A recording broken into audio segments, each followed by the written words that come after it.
उत्तर प्रदेश के संभल जिले की जामा मस्जिद में कोर्ट के आदेश पर हो रहे सर्वे के दौरान आज पथराव और आगजनी हो गई।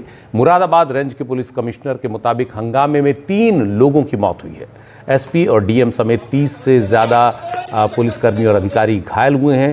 सीओ अनुज चौधरी और एसएचओ संभल, उनके पैर में गन इंजरी है, यानी पुलिस की बंदूक की जो गोली है उससे चोट लगी है। पुलिस ने करीब 15 लोगों को गिरफ्तार किया है, जिनमें 3 महिलाएं भी शामिल हैं। ये सर्वे टीम आज कोर्ट के आदेश के बाद सुबह करीब 7 बजे जामा मस्जिद पहुंची थी सर्वे के लिए, और जब सर्वे का काम करीब 11 बजे ख़त्म हुआ उसके बाद सर्वे टीम को वहां से सुरक्षित निकाला गया। तभी वहां आसपास भीड़ जमा हुई। हालात के मद्देनज़र आसपास के ज़िलों के अधिकारी पहले से ही वहां काफ़ी मौजूद थे।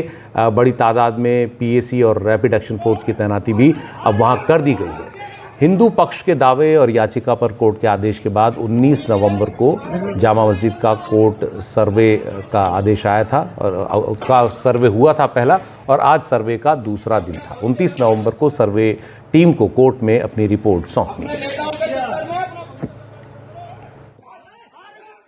आदेशानुसार एक जामा मस्जिद है, उसके सर्वे का आदेश हुआ था।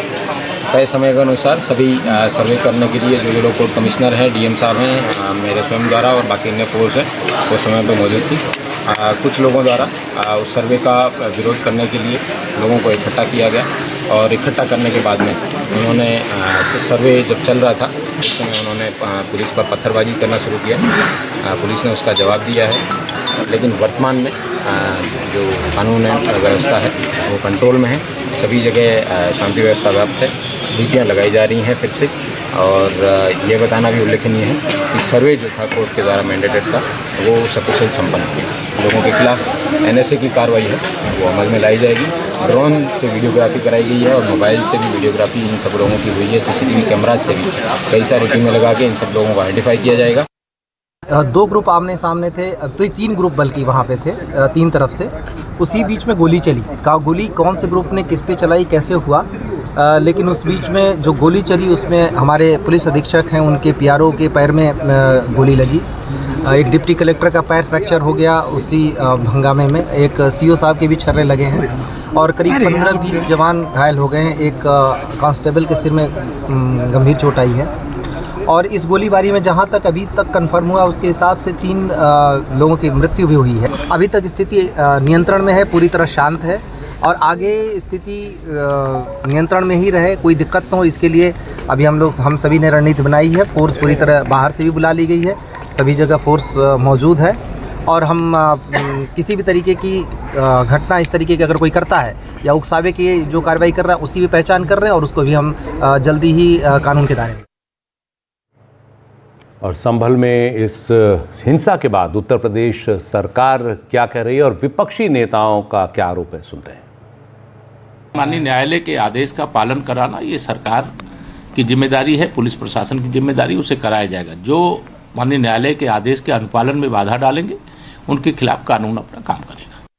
संभल में मस्जिद व मंदिर विवाद को लेकर सर्वे कराने का कार्य आगे बढ़ाना चाहिए था, जो तो ये ज़्यादा बेहतर होता। लेकिन ऐसा ना करके जो आज वहाँ सर्वे के दौरान जो कुछ भी बवाल हुआ है, हिंसा हुई है, तो उसके लिए यूपी का शासन व प्रशासन पूरी तरह से जिम्मेवार है। ये अति निंदनीय है, जबकि ये काम दोनों पक्षों को साथ में लेकर शांतिमय ढंग से किया जाना चाहिए था, जो नहीं किया जा रहा है। जब सर्वे हो चुका था मस्जिद का, तो दोबारा सर्वे क्यों करा ये सरकार, और वो भी सुबह और बिना तैयारी के। कानूनी और कोर्ट के जो प्रोसीजर उसमें मैं नहीं जाना चाहता हूं कि दूसरे पक्ष की सुनवाई नहीं है, कोई सुनने वाला नहीं दूसरे पक्ष को, और ये जानबूझ के इसलिए किया है जिससे कि चुनाव के धांधली पर, चुनाव की बेईमानी पर चर्चा ना हो सके।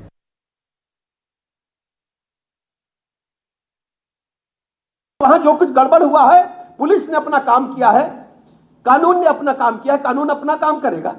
आप क्या कह रहे हो? आपको शर्म नहीं आती? आप किसके साथ खड़े हैं? न्यायपालिका को आप मानेंगे नहीं, निर्वाचन आयोग को मानेंगे नहीं, संविधान को आप मानेंगे नहीं, झूठी कस्में खाएंगे। इस प्रकार की बयानबाजी को प्रदेश की जनता कभी स्वीकार नहीं करेगी। समाजवादी पार्टी को अपने कुकृत्यों के लिए प्रदेश की जनता से माफी मांगनी चाहिए, क्षमा मांगनी चाहिए। और संभल में इस पूरे वाक़े पर ज़्यादा जानकारी के लिए हमारे सहयोगी शुभांग सिंह मौजूद हैं। शुभांग, ये जो आज हिंसा हुई है संभल में सर्वे के दौरान, सिलसिलेवार बताइए कि सुबह से क्या हुआ और कैसे ये हिंसा यहाँ तक पहुँच गई, कैसे हालात यहाँ तक पहुँच गए।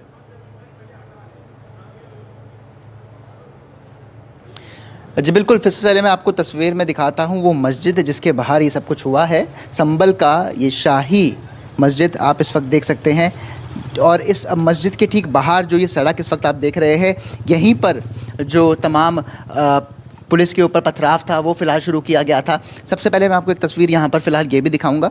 ये एक छोटा सा इलाका ज़रूर है, एक प्लॉट है, लेकिन जो पुलिस ने जब यहाँ पर जो सिविक बॉडीज़ थी उन्होंने पथराव को जो था उठाए, जो चप्पल जूते जो भी सड़कों पर पड़े हुए थे जिनके द्वारा पुलिस पर हमला किया जा रहा था, वो भी आपको यहाँ पर दिखा पा रहा हूँ। देखिए, सुबह 7 बजे तक जो सर्वे टीम थी वो यहाँ मस्जिद के अंदर पहुँची थी और उसके बाद 7:30 बजे तक सर्वे की जो शुरुआत थी वो यहाँ पर की गई थी। जैसे ही जो यहाँ के स्थानीय लोगों को इस बात की जानकारी मिली कि आज सर्वे का दूसरा भाग पूरा किया जा रहा है, तो लोगों ने यहाँ पर भीड़ जुटा ली और भीड़ जुटाने के बाद जो टेंशन का माहौल था वो यहाँ पर ज़रूर देखने को मिला। ऐसे में पुलिस ने अपनी जो पूरी फोर्स थी वो बाहर से बुलाई, RAF को यहाँ बुलाया, अर्धसैनिक बल को यहाँ पर बुलाया गया और तमाम फोर्स को यहाँ पर रेडी किया गया। लेकिन कुछ ऐसे लोग थे, शरारती तत्व थे, जिन्होंने पहले से ही पत्थर और ईंटों का इंतज़ाम अपने घरों की छतों पर कर दिया था, जिसके बाद एक के बाद एक पथराव पुलिस पर लगातार किए गए। खास तौर पर यहाँ पर पुलिस को निशाना बनाते हुए पुलिस के जो अधिकारी थे उनकी जो गाड़ियाँ थी, प्राइवेट गाड़ियाँ थी, उन्हीं को आग लगाई गई है और उनको जला दिया गया। लेकिन जो स्थानीय लोगों की गाड़ियाँ हैं जो मैं इस वक्त आपको दिखा रहा हूँ, इन पर आग नहीं लगाई गई। हालाँकि ये कुछ गाड़ियाँ थी जिन पर पथराव किया गया है और ये देखिए तस्वीरों में आप देख सकते हैं कि इनकी विंडशील्ड्स को तोड़ दिया गया है, क्योंकि जो पथराव था वो लगातार पुलिस पे करते गए। लेकिन पुलिस ने भी क्योंकि अपने बल का इस्तेमाल करते हुए कई राउंड फायरिंग करी, कई गैस शेल्स के थ्रू फायरिंग करी, जिसके शेल्स सुबह के समय यहाँ पर पड़े हुए थे और तस्वीरों में हमने दिखाए भी। लेकिन उसके बाद यहाँ पर जब माहौल है, अब फिलहाल शांति का माहौल बना हुआ है, पुलिस प्रशासन यहाँ पर मौजूद है और उसके बाद जो सर्वे था वो पूरा किया गया, उसकी फ़ोटोग्राफी की गई, उसकी वीडियोग्राफी की गई। सर्वे पूरा होने के बाद जो टीम थी, सर्वे टीम को निकालने में थोड़ा समय ज़रूर लगा और उसके बाद उन्हें यहाँ से सुरक्षित बाहर निकाला गया। इसमें कई पुलिस जो कर्मी थे वो जख्मी हुए और फिलहाल फर्स्ट एड के बाद वो वापस ड्यूटी पर भी लौट आए। लेकिन इस हादसे में ये भी देखा गया कि 3 जो लोग थे उनको गोली लगने से मौत हुई है। हालांकि पोस्टमार्टम रिपोर्ट का इंतज़ार फिलहाल अभी भी करना होगा, लेकिन क्योंकि अब अगर मैं आपको तस्वीरें दिखाऊं तो देखिए लोगों ने अपने घरों को बंद कर दिया है। कोई भी दुकान, कोई भी घर फिलहाल यहाँ पर खुला हुआ नहीं है। किसी को बाहर निकलने की कुछ खास इजाज़त यहाँ पर नहीं दी जा रही है। जो भी लोग यहाँ पर आ रहे हैं, पुलिस पहले उन्हें चेक कर रही है कि आखिरकार वो क्या सामान लेके जा रहे हैं, उसके बाद ही उन्हें अंदर आने की अनुमति भी दी जा रही है। दूसरी चीज़, कई ऐसी दुकानें थी जिनके बाहर CCTV कैमरे लगे हुए थे, उन्हें भी जो शरारती तत्व थे उन्हें तोड़ दिया ताकि किसी की शिनाख्त ना हो सके। लेकिन क्योंकि मस्जिद के बाहर भी कैमरे थे और कई ऐसे घर हैं जहां पर कैमरे लगे हुए हैं, तो पुलिस फ़िलहाल उन तमाम जो CCTV कैमरे हैं उनको अब देख रही है, उनका DVR ले रही है और उसके बाद जिन लोगों को उसमें से चिन्हित किया जाएगा उनके खिलाफ कार्रवाई भी की जाएगी। अभी तक 15 लोगों को हिरासत में लिया गया है जो लगातार पुलिस पर पथराव कर रहे थे और ऐसे ही लोगों को फिलहाल छानने की कोशिश लगातार की जा रही है। जी बहुत बहुत शुक्रिया शुभांग इस पूरी जानकारी के लिए। तो इलाके में कड़ी सुरक्षा व्यवस्था बनाई गई है। इस समय लोगों के जो घर हैं वो बंद रखे गए हैं ताकि किसी भी तरह से हिंसा और ज़्यादा न भड़के।